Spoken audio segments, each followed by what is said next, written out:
Hello friends, பாண்டியன்ஸ் serial next எபிசோட்னா review பார்க்கலாமாங்க. இங்கே பாண்டியனும் கோமதியும் ஒரு முடிவுக்கு வந்துடுறாங்க. நம்ம தங்கமயில போய் பேசி எப்படியாவது சமாதானப்படுத்தி நம்ம கூட்டிகிட்டு வந்துடணும் அப்படின்னு சொல்லிட்டு இங்கே பாண்டியன் சொல்லிடுறாங்க. இதை கேட்ட கோமதியும், நீங்கள் சொல்கிறது ஒரு வகையில் எல்லாமே கரெக்டுன்னு தான் படுது. ஆனால் இந்த விஷயத்தில் சரவணனை தான் என்ன முடிவு எடுக்கிறான்னு சொல்லிட்டு தெரியல. ஏன்னா சரவணன் தங்கமயில் மேலே பயங்கர கோவமாகவும் இருக்கான். நம்ம அவனை எப்படியாவது பேசி சம்மதிக்க வச்சு தங்கமயில நம்ம இந்த வீட்டுக்கு கூட்டிகிட்டு வரணும் அப்படின்னு சொல்லிட்டு இங்கே கோமதியுமே சொல்லிடுவாங்க.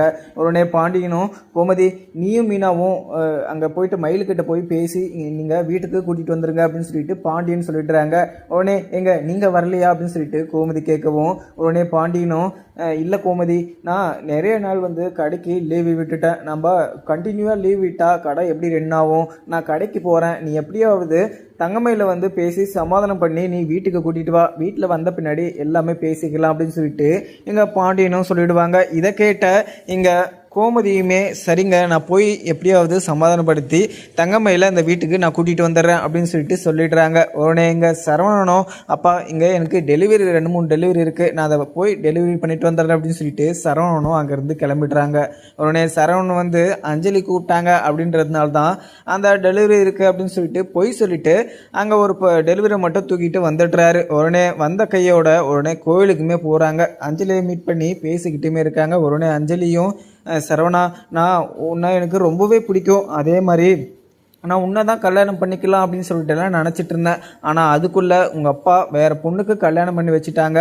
அதனால் நான் மனசு உடைஞ்சி நான் ரொம்பவே வேதனையாகவும் உக்காந்துட்டு இருந்தேன். அந்த டைமில் எனக்குமே கல்யாணம் பண்ணி வச்சாங்க. ஆனால் கல்யாணம் பண்ணி வச்ச இடத்துல எனக்கு அசம்பாவிதமாக நடந்து இப்போ என் கூட அவனுமே இல்லை. ஆனால் அவனை நான் மறுபடியும் பார்த்தனா கூட அவன் கூட சேர்ந்து வாழ மாட்டேன், ஏன்னா அவன் அவ்வளோ துரோகி அப்படின்னு சொல்லிட்டு எங்கள் அஞ்சலியுமே சொல்கிறாங்க. உடனே அப்படி இருந்தாலுமே சரவணா, நான் இப்போ தனியாக தான் இருக்கேன், அவன் கூட டிவோர்ஸ் வாங்கிட்டு நான் இப்படி தனியாக இருக்கேன்னா அதுக்கு காரணம் நீ ஒரு வகையில் காரணமாக இருக்க. ஏன்னா நீ என்னை கல்யாணம் பண்ணிட்டு இருந்தனா என்னோட வாழ்க்கை இப்படி கேள்விக்குறைய இருந்திருக்காது அப்படின்னு சொல்லிட்டு இங்கே அஞ்சலி சொல்கிறாங்க. உடனே இதை கேட்ட சரவணனும், அஞ்சலி நீ எதுக்குமே கவலைப்படாத, நான் உன்னை சந்தோஷமாக வச்சு பார்த்துக்கிறேன், அதுவும் இல்லாமல் நீ தப்பாக நினச்சிக்காத. ஏன்னா இப்போ எனக்கும் அவளுக்கும் கூடிய சீக்கிரம் டிவோர்ஸுமே ஆக போகுது. அதுவும் இல்லாமல் அவள் இப்போ கர்ப்பமாக இருக்கான் அப்படின்னு சொல்லிட்டு பொய் சொல்லி வேற வச்சிருக்கா இந்த வீட்டுக்குள்ளே வரத்துக்காக. அவள் அப்படியே கர்ப்பமாக இருந்தாலுமே அந்த குழந்தைய நான் கூட்டிகிட்டு வந்துடுனே தவிர அவளை இந்த வீட்டுக்கு நான் கூட்டிகிட்டு வர மாட்டேன், நான் உன் கூட தான் சேர்ந்து வாழுவேன், அது என் மேலே சத்தியம் அப்படின்னு சொல்லிட்டு இங்கே அஞ்சலிக்கு வாக்கு கொடுக்குறாங்க. உடனே அஞ்சலி இதை கேட்டதும், சரவணா, எனக்கு ரொம்பவே சந்தோஷமாக தான் இருக்குது, ஆனால் இதில் எந்த ஒரு பிரச்சனையுமே வந்துடாதில்ல, ஏன்னா உங்கள் அப்பாவும் உங்கள் அம்மாவும் மேலே கோவப்பட மாட்டாங்கல்ல அப்படின்னு சொல்லிட்டு இங்கே அஞ்சலியுமே கேட்பாங்க. உடனே சரவணனும், இங்கே பார் அஞ்சலி, எங்கள் வீட்டில் இருக்கவங்க எல்லாருமே என்னோட பேச்சை தான் கேட்பாங்க. அதுவும் இல்லாமல் இங்கே என்னோட ஒய்ஃப்னு சொல்கிறதுக்கு எனக்கு அசிங்கமாக இருக்குது. அந்த தங்கமயில் அவள் எவ்வளோ பெரிய பொய்யெல்லாம் சொல்லிட்டு போய்க்கிறா. எங்கள் வீட்டில் யாருமே இதெல்லாம் மறக்கலை. அதுவும் இல்லாமல் அப்படியே அவளை அந்த வீட்டுக்கு கூட்டிகிட்டு வந்தாலுமே நான் அவளை இந்த வீட்டிலே சேர்க்க மாட்டேன். அதுவும் இல்லாமல் அவள் கூட சேர்ந்து வாழவும் மாட்டேன். ஏன்னா எங்கள் வீட்டில் நான் சொல்கிறத தான் அவங்க கேட்பாங்க அப்படின்னு சொல்லிட்டு இங்கே சரவணனுமே சொல்லிட்டுறாங்க. உடனே இங்கே அஞ்சலியும், சரவணா, நீ சொல்கிறத பார்த்தா எனக்குமே கொஞ்சம் ஆறுதலாக தான் இருக்குது, ஆனால் எனக்குன்னு இருக்கிறது யாருமே இல்லை. ஆனால் இப்போ நீ வந்திருக்க அப்படின்னு சொல்லிட்டு நினைக்கிற போது எனக்கு ரொம்பவே சந்தோஷமாக இருந்தாலுமே கடைசி வரைக்கும் நான் உங்க கூட சேர்ந்து சந்தோஷமாக வாழணும். கடவுள் நம்மளை 2 பேரையும் இந்த கோயிலே மீட் பண்ண வச்சாரு. அதுவும் இல்லாமல் 2 பேரையும் சேர்த்து வைக்கவும் போகிறாரு. எனக்கு இப்படியெல்லாம் நடக்குது அப்படின்னு சொல்லிட்டு நினச்சாவே கனவுல நடக்கிற மாதிரி இருக்குது. எனக்கு எப்படியாவது நான் உன்னை கல்யாணம் பண்ணிக்கிட்டேன்னா நான் சந்தோஷமாக இருப்பேன், எனக்கு அது மட்டும் நல்லாவே தெரியும். நீ தங்கமயில எவ்வளோ பாசமாக பார்த்துட்டு இருந்த, எவ்வளோ அக்கறையாக பார்த்துட்டு இருந்த அப்படின்னு சொல்லிட்டு எனக்கு நல்லாவே தெரியும். ஆனால் தங்கமயில் உன்னை மிஸ் பண்ணிட்டான்னு தான் சொல்லலாம். ஏன்னா இவ்வளோ பெரிய ஒரு தங்கமான ஒரு பர்சனை அவள் ரொம்பவே பொய் சொல்லி அவங்க ஏமாற்றி இப்படி கல்யாணம் பண்ணி உங்களை கஷ்டப்பட வச்சதெல்லாம் நினச்சாதான் எனக்கு ரொம்பவே வருத்தமாக இருக்குது. நீங்கள் மறுபடியும் அந்த மாதிரி ஒரு விஷயத்தவே நினைக்காதீங்க. இப்போ நான் உங்கள் வாழ்க்கையில் வந்துட்டல, இதுக்கு மேலே நீங்கள் எப்போவுமே சந்தோஷமாக தான் இருக்கணும் அப்படின்னு சொல்லிட்டு இங்கே அஞ்சலியுமே சொல்லிடுறாங்க.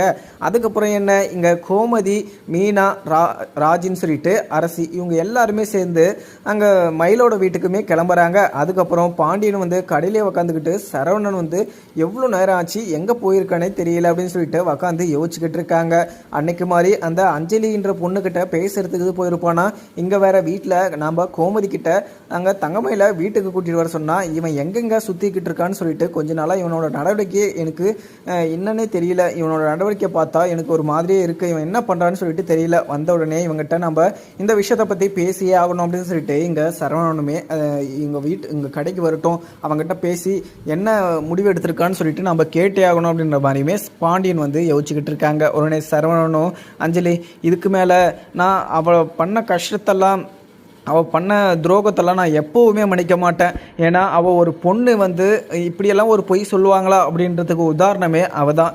ஏன்னா அவள் சொன்ன பொய்யெல்லாம் கேட்டு நம்பி நான் வந்து ரொம்பவே அசிங்கப்பட்டுட்டேன், அவமானப்பட்டுட்டேன். அவளை நினச்சாவே எனக்கு அசிங்கமாக தான் இருக்குது.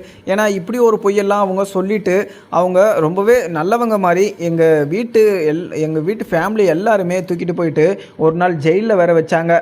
கடைசி வரைக்கும் நான் சாகர வரைக்கும் அவங்கள மறக்கவே மாட்டேன். அதே மாதிரி நான் உங்ககிட்ட கொடுத்த வாக்கு அது என்றைக்குமே நிறைவேறியே ஆகும். அதுவும் இல்லாமல் நான் உன்னை கல்யாணம் பண்ணி தான் ஆகுவேன் அப்படின்னு சொல்லிட்டு இங்கே சரவணனுமே சொல்லிடுறாங்க. அந்த டைமில் இங்கே பாண்டியன் வந்து சரவணனுக்கு கால் பண்ணுறாங்க. உடனே அஞ்சலி அப்பா கால் பண்ணுறாரு, இல்லை ஒரு நிமிஷம் பேசிட்டு வந்துடுறேன் அப்படின்னு சொல்லிட்டு எங்கள் சரவணனும் அங்கே எழுந்து போயிட்டு அங்கே பேசுகிறாங்க பாண்டியன்கிட்ட. அப்பா சொல்லுங்கப்பா அப்படின்னு சொல்லிட்டு இங்கே சரவணன் கேட்கவும் உடனே பாண்டியன், சரவணா எங்கடா போயிருக்க, இவ்வளோ நேரம் ஆச்சு இன்னும் டெலிவரியே முடிக்கலையா, இப்போல்லாம் ஏன்டா இவ்வளோ லேட்டாக டெலிவரி பண்ணிட்டு வர, அப்படி எங்கே தாண்டா போகிற அப்படின்னு சொல்லிட்டு இங்கே பாண்டியனுமே கேட்கவும் உடனே சரவணனும், அப்பா அங்கே கோயிலில் ஃபுல்லாக கூட்டமாக இருந்துச்சு, அதனால் கொடுக்கறதுக்கு கொஞ்சம் லேட் ஆகிடுச்சு, அவ்வளோதான்ப்பா கிளம்பிட்டேன், இன்னும் ஒரு 5 நிமிஷத்தில் கடைக்கு வந்துடுவேன் சரவணன் வந்து சொல்கிறாங்க. சரவணன் சொன்னதும் இங்கே பாண்டியனுக்கு கொஞ்சம் டவுட்டாகவே இருக்குது. சரவணா நான் உனக்கு அன்றைக்கே என்ன சொன்னேன், இந்த விஷயத்தில் நீ கொஞ்சம் பொறுமையாக இருடா, உனக்கு என்ன வேணுமோ அதை நான் பண்ணித்தரேன், ஆனால் நீ அவசரப்படுறாத அப்படின்னு சொல்லிட்டு இங்கே பாண்டியன் சொல்கிறாங்க. உடனே அப்பா என்னப்பா என்ன சந்தேகப்படுறீங்களா, நான் உங்கள் வாக்கை என்னைக்கிறேன்னா அப்படின்னு சொல்லிட்டு இங்கே சரவணனுமே கேட்குறாங்க. அதுக்கப்புறம் என்ன, இங்கே பாண்டியன் வந்து சரவணா நான் சொல்கிறத மட்டும் கேட்டுக்கோ, இங்கே நான் தங்கமயில உங்கள் அம்மாவை கூட்டிகிட்டு வரதுக்காக அனுப்பிச்சிருக்கேன். அதுவும் இல்லாமல் வாயும் உயரமாக இருக்கிற பொண்ணை நம்ம இப்படியே விட்டு வச்சுருந்தா இந்த உலகத்தில் நம்மளை தப்பாக பேசுவாங்க இந்த ஊரில். அதுவும் இல்லாமல் அவள் வாயும் உயரமாக இருக்கான்னு சொல்லிட்டு நம்ம தெரிஞ்சுமே அவளை அப்படியே விட்டுறக்கூடாது, நம்ம வீட்டுக்கு கூட்டிகிட்டு வரணும். அதனால தான் இங்கே நான் கோமதியை போய் இங்கே தங்கமயில கூட்டிகிட்டு வர சொல்லியிருக்கேன் அப்படின்னு சொல்லிட்டு இங்கே பாண்டியன் சொல்லிடுறாங்க. இதை கேட்ட சரவணனுக்கு பயங்கர கோபமாகவும், அப்பா என்னப்பா சொல்லிக்கிட்டு இருக்கீங்க, எனக்கு அவள் மேலே இருக்கிற கோபம் இப்போ கூட போகலப்பா, அவளை நீங்கள் வீட்டுக்கே கூட்டிகிட்டு வந்தாலுமே அவள் கூட சேர்ந்து வாழ்கிறதுக்கு எனக்கு துளி கூட விருப்பம் கிடையாது. அவள் செஞ்ச தப்பு தான் என் கண்ணு முன்னாடி இப்போ கூட இருக்குது. ஏன்னா இதுக்கு மேலேயுமே அவள் கூட சேர்ந்து வாழ்கிறதுக்கு எனக்கு மனசு இல்லைப்பா. அப்படியே அவள் கர்வமாக இருந்தாலுமே அவளுக்கு என்னென்ன செலவோ அதை நான் பார்த்துக்கிறேன். அதுவும் இல்லாமல் அவளை அந்த வீட்டில் சேர்க்க மாட்டேன். ஆனால் என்னோடய குழந்தைய, அது என்னோடய குழந்தை, நான் என்னோடய குழந்தைய வளர்க்குறதுக்கு எனக்கு நல்லாவே தெரியும். அதே மாதிரி அவளை மட்டும் நான் இந்த வீட்டுக்குள்ளே விட மாட்டேன். அதுவும் இல்லாமல் நான் இப்போ ஒரு முடிவு எடுத்திருக்கேன்ப்பா, நான் இனிமேல் அவள் கூட சேர்ந்து வாழ போகிறதில்ல, நான் அஞ்சலியை தான் கல்யாணம் பண்ணிக்க போகிறேன். ஏன்னா அஞ்சலியும் இப்போ ரொம்பவே கஷ்டப்பட்டுக்கிட்டு இருக்கா. அதுவும் இல்லாமல் அஞ்சலி ரொம்பவே நல்ல பொண்ணுப்பா, அவளை தான் நான் கல்யாணம் பண்ணிப்பேன் அப்படின்னு சொல்லிட்டு இங்கே அப்படியே ஓப்பனாகவே சொல்லிட்டுறாங்க பாண்டியன் கிட்ட சரவணன்.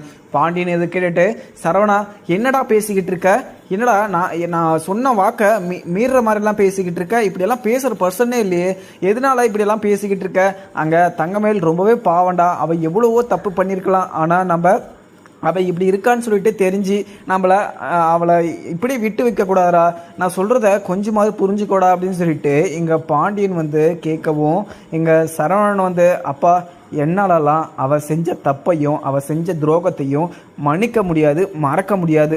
இனிமே நான் அஞ்சலி கூட தான் சேர்ந்து வாழ போகிறேன். அதுவும் இல்லாமல் அந்த குழந்தைக்கான செலவையுமே நான் பார்த்துக்கிறேன், குழந்தைய நானே எடுத்துக்கிறேன், அவளுக்கு எந்த ஒரு கஷ்டத்தையுமே நான் கொடுக்க மாட்டேன். ஆனால் அவள் படிப்பு விஷயம், வேலை விஷயம், வயசு விஷயம், இங்கே நகை விஷயம்னு சொல்லிட்டு நிறைய விஷயத்தில் போய் சொல்லியிருக்கலாம். இந்த விஷயமெல்லாம் ஒரு பெரிய விஷயமே கிடையாது. ஆனால் கல்யாணம் ஆகிறதுக்கு முன்னே வந்து இந்த விஷயத்த சொல்லிட்டு இருந்தாங்கன்னா எந்த ஒரு பிரச்சனையுமே இருந்திருக்காது. ஆனால் அவங்க கல்யாணம் முடிஞ்சியுமே அவங்க இந்த விஷயத்த கடைசி வரைக்கும் மறைச்சி வைக்கணும்னு நினச்சாங்க பார்த்தீங்களா, அதுதான் மிகப்பெரிய ஒரு தப்பு. அதுவும் இல்லாமல் அவள் மயிலான்றதே எனக்கு ரொம்பவே சந்தேகமாக இருக்குது. ஏன்னா அவள் இன்னும் எத்தனை பொய்யே சொல்லி வச்சுருக்காங்களோ எனக்கு தெரியல. ஆனால் மறுபடியும் நான் சொல்கிறேன்ப்பா, அவள் கூட சேர்ந்து வாழ்கிறதுக்கு எனக்கு துளி கூட விருப்பம் கிடையாது. நான் அவள் கூட சேர்ந்து வாழணும்னா நான் செத்தே போயிடுவோம்ப்பா. நான் அவள் கூட சேர்ந்து வாழ மாட்டேன். என்னோடய முடிவு வந்து நான் அஞ்சலியை தான் கல்யாணம் பண்ணிப்பேன். அதே மாதிரி அவளை அந்த வீட்டுக்குள்ளே கூட சேர்க்க மாட்டேன் அப்படின்னு சொல்லிட்டு இங்கே சரவணன் சொல்லிட்டுறாங்க.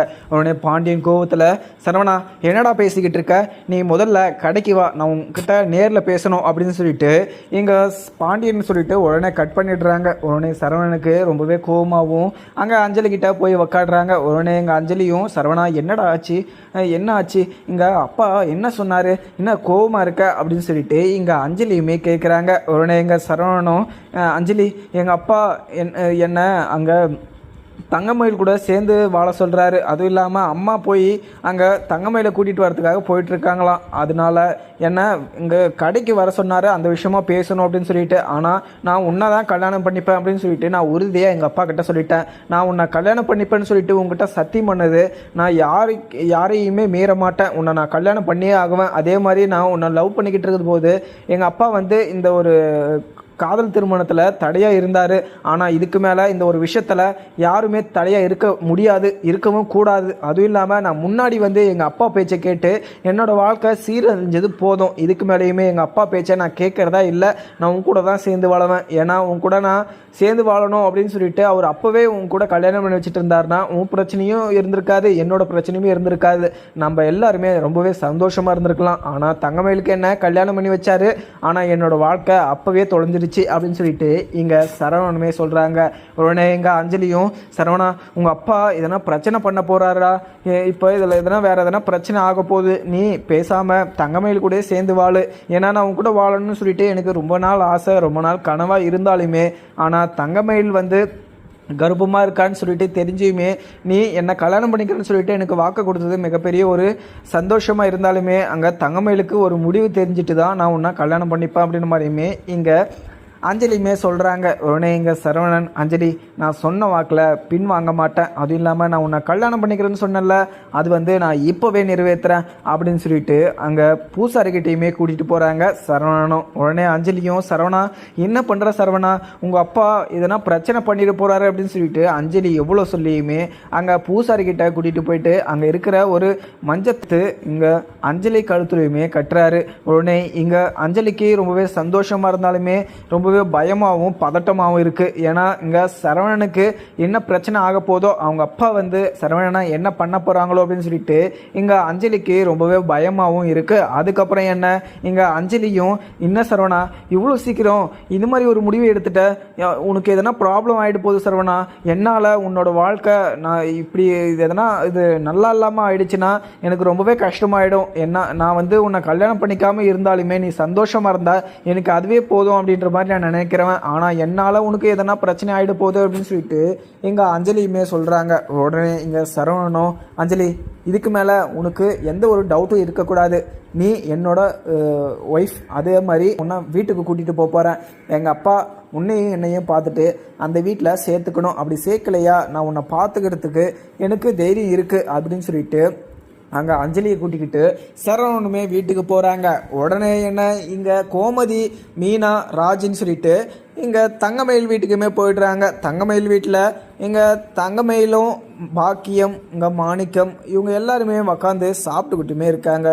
இவங்க வந்ததை பார்த்ததும் அங்கே மாணிக்கம், பாக்கியம், மயிலுன்னு சொல்லிட்டு இவங்க எல்லாருக்குமே ரொம்பவே அதிர்ச்சியாகவும் இருக்குது. உடனே இங்கே கோமதி உள்ளே போனதும் இங்கே பாக்கியம் வந்து பார்த்துட்டு திணறி நின்றுக்கிட்டு இருக்காங்க.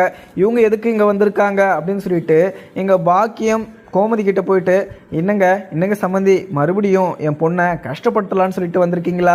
இப்போ தான் கொஞ்ச நாளைக்கு முன்னே உன் பையன் வந்து என் பொண்ணை வந்து ரொம்பவே அசிங்கப்படுத்திட்டு போனான், நீங்களும் பத்தாவதுக்கு என் பொண்ணை அசிங்கப்படுத்திட்டு போகலான்னு வந்தீங்களா? என் பொண்ணு இது மாதிரி ஒரு விஷயத்த கேட்டு எங்கள் பொண்ணு மனசு ஒடிஞ்சு போயிட்டா. அதுவும் இல்லாமல் அவள் இந்த விஷயத்த நினச்சி தினம் சித்திரவதையை அனுபவிச்சுக்கிட்டு இருக்கா.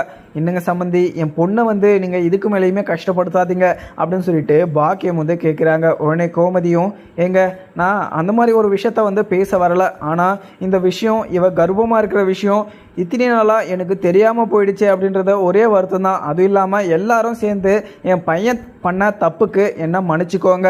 இப்போ தங்கமயில என்னோட வீட்டுக்கு கூட்டிகிட்டு போகலாம் அப்படின்றதுனால தான் நான் இந்த வீட்டுக்கே வந்தேன். ஆனால் நீங்கள் இப்படியெல்லாம் பேசுகிறபோது எனக்குமே ரொம்பவே கஷ்டமாக இருக்குது. இத்தனை நாளாக இந்த விஷயத்த எதுக்காக நீங்கள் மறைச்சி வைக்கணும்? இந்த விஷயத்த முதல்ல எங்ககிட்ட தானே வந்து சொல்லியிருக்கணும். நீங்கள் இந்த விஷயத்த எங்கிட்ட முன்னாடியே சொல்லிட்டு இருந்தீங்கன்னா இத்தனை நாளாக இங்கே தங்கமயில நாங்கள் இங்கே விட்டுருக்கவே மாட்டோம். தங்கமயில எவ்வளவோ தப்பு பண்ணியிருக்கலாம். என்னதான் இருந்தாலுமே அவள் எங்களோட மருமக, அதுவும் இல்லாமல் எங்களோட மூத்த வாரிசை அவள் வயிற்றில் சுமந்துக்கிட்டு இருக்கா. இதுக்கு மேலேயுமே அவளை நாங்கள் இங்கே விடுற மாதிரியே இல்லை அப்படின்னு சொல்லிட்டு இங்கே கோமதியுமே சொல்லுவாங்க. உடனே இதை கேட்ட பாக்கியமும் மாணிக்கமும் ரொம்பவே சந்தோஷமாகவும், சம்மந்தி என்ன சம்மந்தி சொல்லிக்கிட்டு இருக்கீங்க? நீங்கள் சொல்கிறத கேட்டால் எனக்கு ரொம்பவே சந்தோஷமாக இருக்குது. இது கனவுல நடக்குதா நிஜத்தில் நடக்குதான்னு சொல்லிட்டு எனக்கு தெரியல. ஆனால் நீங்கள் என் பொண்ணை உங்கள் வீட்டுக்கு கூட்டிகிட்டு போனீங்களா எனக்கு ரொம்பவே சந்தோஷமாக தான் இருக்கும். ஆனால் நாங்கள் முன்னாடி கல்யாணம் நடக்க முன்னாடி வந்து நான் உங்ககிட்ட நிறைய விஷயம் பொய் சொல்லியிருக்கலாம். ஆனால் என் பொண்ணோட வாழ்க்கை நல்லா இருக்கட்டும் அப்படின்றதுனால தான், ஒரே காரணத்தினால தான் இந்த மாதிரி ஒரு பொய்யெல்லாம் சொன்னேன். அதுக்கெல்லாம் சேர்த்து வச்சு எங்களை தயவு செஞ்சு மன்னிச்சுக்கோங்க. அதுவும் இல்லாமல் நீங்கள் என் பொண்ணை உங்கள் வீட்டுக்கு கூட்டிகிட்டு போகிறேன்னு சொன்னது எனக்கு மிகப்பெரிய ஒரு சந்தோஷமாக இருக்குது. என் பொண்ணு வந்து அந்த வீட்டுக்கே நான் போக மாட்டேன், இந்த விஷயத்த நான் யார்கிட்டையுமே சொல்ல மாட்டேன் அப்படின்லாம் சொல்லிட்டு வச்சுருந்தா. ஆனால் இதெல்லாம் கேட்குற போது எனக்கு ரொம்பவே பதட்டமாகவும், என் பொண்ணோட வாழ்க்கை இப்படி ஆயிடுச்சு அப்படின்னு சொல்லிட்டு ரொம்பவே வருத்தமாக தான் இருந்துச்சு.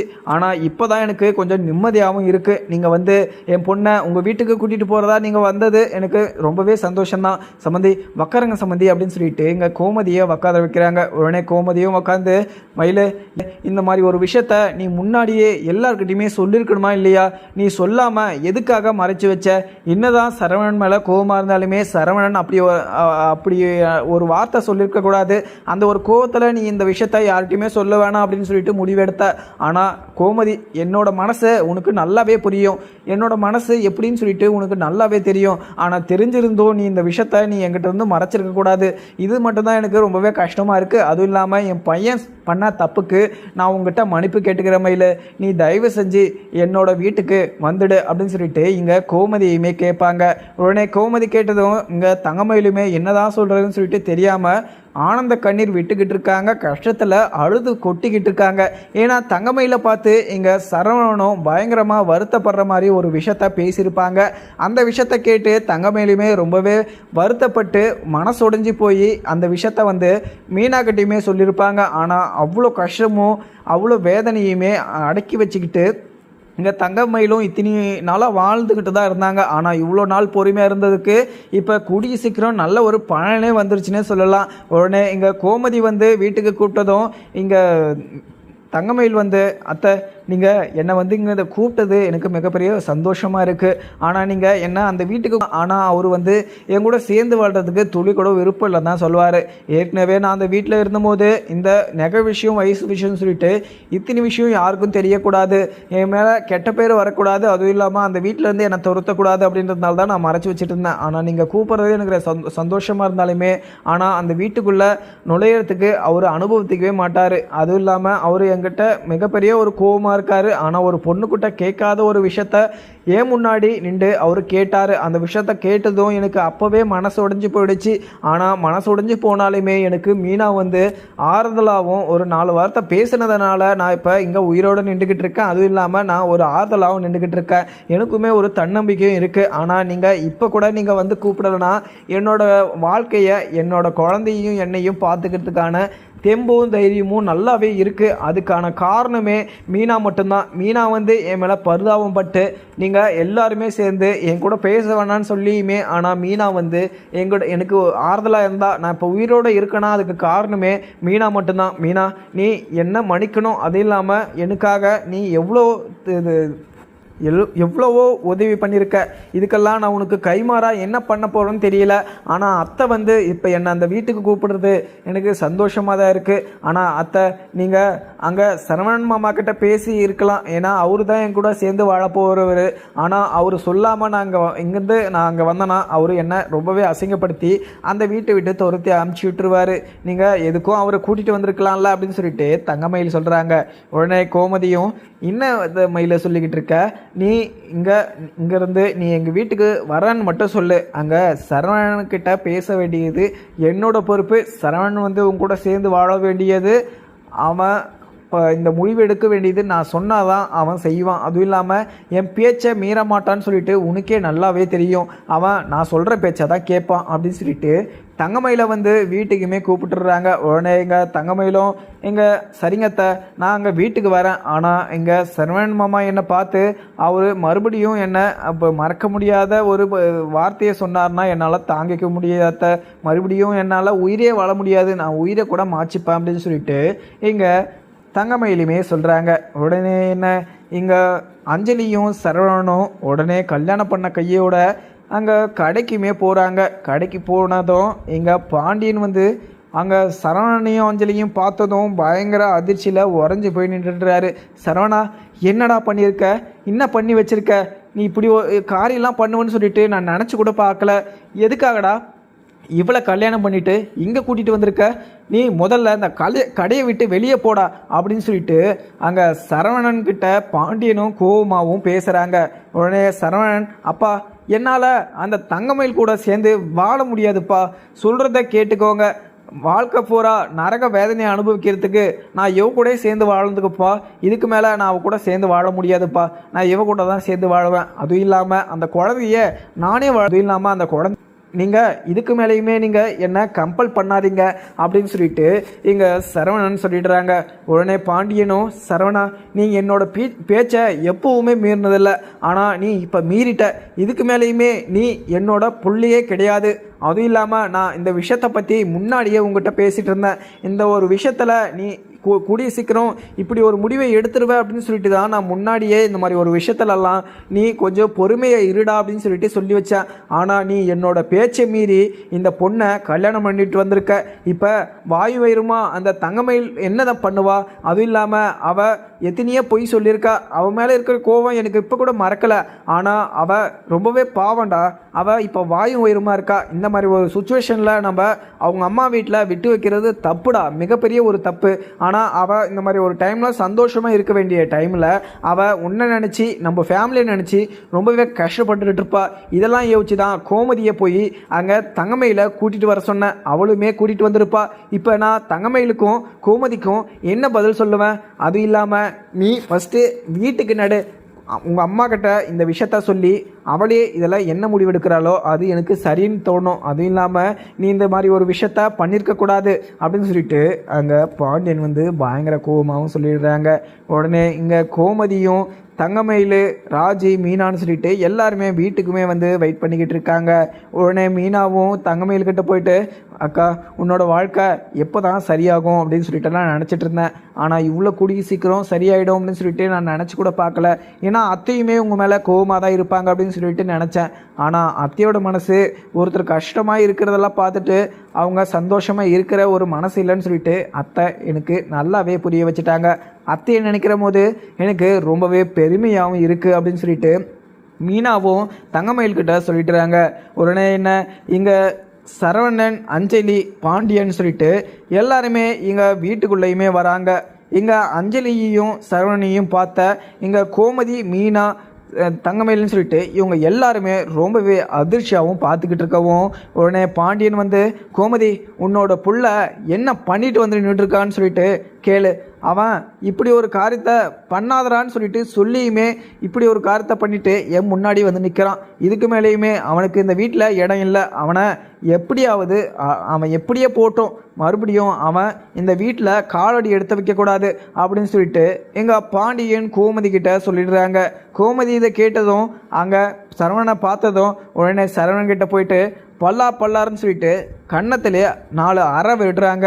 இதை பார்த்தா அஞ்சலியும், அத்தை நீங்கள் அவரை அடிக்காதீங்க, அவர் ஏதோ தெரியாமல் இப்படி ஒரு தப்பை பண்ணிட்டாரு.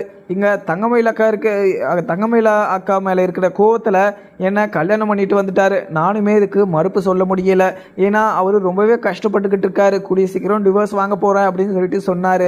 அதனால தான் நான் அவரை கல்யாணம் பண்ணிட்டு வந்தேன் அப்படின்னு சொல்லிட்டு இங்கே அஞ்சலியுமே சொல்கிறாங்க. உடனே இதை கேட்ட கோமதியும், இங்கே பாரு, நீ ஒரு நிமிஷம் கூட இந்த வீட்டுக்குள்ளே இருக்கக்கூடாது. என்னோட பையனை நீ மனசு மாற்றி நீ அவனை கல்யாணம் பண்ணிக்கிட்ட. இதுக்கு மேலே நீ இங்கே இருக்கக்கூடாது.